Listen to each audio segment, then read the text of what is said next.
Pag nakapasok na yung anak ko, dito ako dumidiretso sa park. Every day at least 30 minutes, nagwo-walking ako dito. Marami rin ibang nag-exercise dito sa umaga kaya nakaka-motivate. Ito yung stadium sa park. Dito ginaganap yung soccer game nila.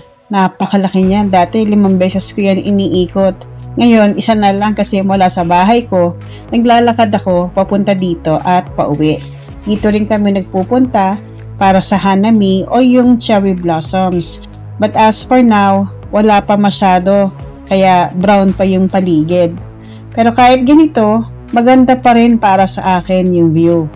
Pero may isang spot dito na nag-bloom na. Ayan, di ba? Ang ganda-ganda niya. Naku, mas lalong gaganda pa yan by 3rd week of March at lalo na sa 1st week of April. Ayan, di ba? Sarap-sarap tignan. Kaya dito ako lagi nagpupunta para mag-walking. Di ba? Yung nakakapag-unwind ka na, nakakapag-refresh ka while you are keeping yourself healthy.